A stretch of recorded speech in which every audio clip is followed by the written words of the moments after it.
আজকের project score counter.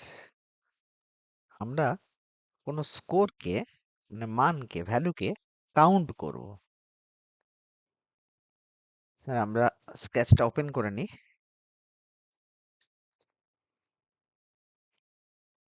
বেশ, এবারে আমরা এই যে স্প্রাইটটা আছে আমাদের ক্যাট স্প্রাইটটাকে ডিলিট করে দিচ্ছি। এটাকে ডিলিট করে দিলাম। আমরা চলে যাব event when green flag click, এটা নিয়ে নিলাম। এরপরে চলে যাব আমরা আজকের এই ব্লক সেটটা আমাদের কাছে আজকে নতুন নতুন ব্লক সেট। এর আগে আমরা সব ব্লক সেট গুলো ব্যবহার করেছি, motion, look, sound, event, control. আজকে ভেরিয়েবল বলে একটা ব্লক সেট করব। ভেরিয়েবল, এই ভেরিয়েবলে গিয়ে আমরা ভেরিয়েবলের মধ্যে যেগুলো আছে যে মেকে ভেরিয়েবল এখানে ক্লিক করব। এখানে গিয়ে নিউ ভেরিয়েবলের নেম, আমরা একটা ভেরিয়েবলের নাম দেব। এখন ভেরিয়েবলটা কি? ভেরিয়েবল হচ্ছে, ভেরিয়েবলের বাংলাটা হচ্ছে চলরাশি, যার মানটা চলমান, পরিবর্তনশীল। যেমন আমি যদি বলি এ একটা চলরাশি, এবার তার মধ্যে আমি রাখলাম এ সমান 5, তার মানে কি এর মধ্যে 5 আছে। আমি বললাম বি সমান 0, তাহলে বির মধ্যে 0 আছে। এই যে এ বি যেগুলো বলছি এগুলোই হচ্ছে চলরাশি। তো এখানে আমি একটা চলরাশির নাম নিচ্ছি স্কোর। আমরা প্রজেক্টের নামটা দিয়ে দেখেছিলাম কি, স্কোর কাউন্টার। স্কোর বলে নিলাম। স্কোর যে ক্রিকেট খেলা স্কোর হয়, হ্যাঁ, সে স্কোর ভেরিয়েবল দিয়ে ওকে করে দিলাম। মানে আমরা একটা নিজের মতো একটা ভেরিয়েবলের নাম দিলাম। এটা স্কোর না দিয়ে যে কোনো নামই দেওয়া যায়। দিয়ে আমরা ওকে করলাম। ঠিক আছে? ওকে করার সাথে সাথে আমরা দেখতে পাবো আমাদের যে আউটপুট এরিয়াতে সেখানে স্কোর 0 বলে চলে এসছে। ঠিক আছে? স্কোর 0। তাহলে এবার আমরা আবার ভেরিয়েবলে গেলাম। ভেরিয়েবল করাই আছে, আমরা এখান থেকে নিয়ে নেব set said my variable two 0। এখানে মাই ভেরিয়েবলের পাশে একটা ডাউন অ্যারো আছে, এটা ক্লিক করব। করলেই স্কোরটাকে পেয়ে যাব। আমরা যেটা নাম দেব সেই ভেরিয়েবলটাকে পেয়ে যাব। Set score to 0। এরপরে আবার কন্ট্রোলে চলে যাব, আমরা যাব forever. Forever control, forever block.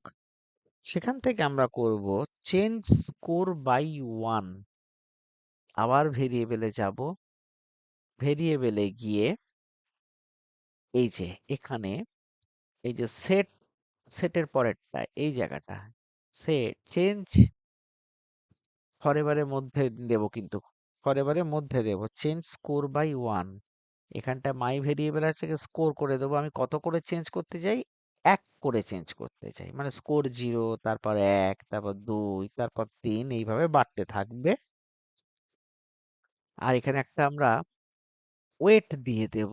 আমরা কন্ট্রোলে গিয়ে একটা সময় অপেক্ষা করব। কন্ট্রোলে গিয়ে নিচে বসিয়ে দেবো ওয়েট 1 সেকেন্ড। আমরা 1 সেকেন্ড অন্তর অন্তর স্কোরটাকে এক এক করে বাড়তে থাকবে। এখনই যদি খুব ভালো করে দেখে নাও কি হলো, তাহলে when green flag click set score, score ভেরিয়েবলটা আমরা আগে ভেরিয়েবল ব্লক সেট থেকে এই যে এখান থেকে তৈরি করে নিয়েছিলাম, এই যে মেক ভেরিয়েবল বলে তৈরি করে নিয়েছিলাম, সেটাকে আমরা কত এ রাখছি? 0-তে রাখছি। 0-তে রাখছি মানে 0 থেকে আমরা বাড়াবো। স্কোরটা 0 থেকে শুরু হবে 1, 2, 3, 4 করে। এবার ফরএভার, ফরএভারের মধ্যে আমরা দুটো রেখেছি। ফরএভার মানে আমরা জানি এই যে সিম্বলটা মনে হচ্ছে, মানে ও কি করে রিপিট করতে থাকবে, রিপিট চলতে থাকবে। আমরা স্কোরটাকে কত করে চেঞ্জ করব, পরিবর্তন করব? চেঞ্জ স্কোর বাই 1, 1 করে চেঞ্জ করব। আর কতক্ষণ ওয়েট করব? 1 সেকেন্ড করে। এখন তোমরা দেখো এখানে স্কোরটা অলরেডি রান হয়ে গেছে, প্রতি সেকেন্ডে বাড়তে থাকছে। আমি এটাকে স্টপ করি।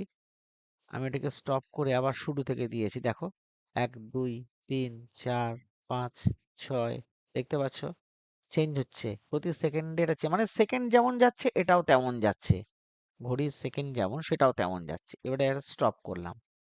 আমি এটাকে আমি স্কোরটাকে চেঞ্জ করছি ধরো 10 করে, 10 দিয়ে দিলাম, হ্যাঁ, আর ওয়েটিং টাইমটা আমি একটু বেশি দিচ্ছি। আমি ৩ সেকেন্ড ওয়েট করছি।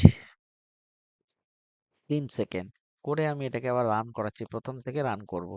হ্যাঁ? ঠিক আছে? ১ম থেকে রান করছি। তাহলে চেঞ্জ কর ১ম এ এখন আমি রান করিনি। স্কোর কত আছে? 0 থেকে আমার ১ম এ 10 হবে। আমরা রান করছি 10। 10 এর পরে দেখো কত হবে? 20 হবে ৩ সেকেন্ড পর। 20 হলো। আবার ৩ সেকেন্ড ওয়েট দেখো 30, দেখো 30। নেক্সট দেখো আবার ৩ সেকেন্ড পর 40, আবার ৩ সেকেন্ড পর 50, 60 চলতেই থাকছে। আমি স্টপ করলাম। 60 তে স্টপ করলাম। তাহলে এখানে কি হচ্ছে? স্কোরটা চেঞ্জ হচ্ছে। আমাদের স্কোরটা চেঞ্জ হচ্ছে। আমরা যত চেঞ্জ করব, আমি যদি 100 করে দিই, ও তখন কি হবে? 100। এবারে কি হবে? 200। এবারে কি হবে? 300। ৩ সেকেন্ড অন্তর অন্তর 300। তারপরে কত হবে? 400। তারপর কত হবে? 500। তাহলে আমি এটাকে স্টপ করলাম। তাহলে এইভাবে যেকোনো ভেরিয়েবল বা চলরাশিকে আমরা চেঞ্জ করতে পারি। আমরা শুরুর ভ্যালুটাকে যে সেট স্কোর টু 0 আছে, এটাকেও আমরা চেঞ্জ করতে পারি। আমি যদি মনে করি এখানে রাখবো না, আমি এখানে 100 করে দেবো, আমি এখানে 10 করে দেবো, যেখান থেকে শুরু করতে পারি। আমি 0 থেকে করেছিলাম। তাহলে এইভাবে যে কোনো, এটা খুব গুরুত্বপূর্ণ। আমরা এর পরে যখন গেম তৈরি করব, সেখানে স্কোরিংটা ভীষণ গুরুত্বপূর্ণ ভূমিকা পালন করে। তাহলে আমাদের ছোট ছোট প্রজেক্ট গুলো চলছে, তোমরা খুব ভালো করে এগুলোকে প্র্যাকটিস করো।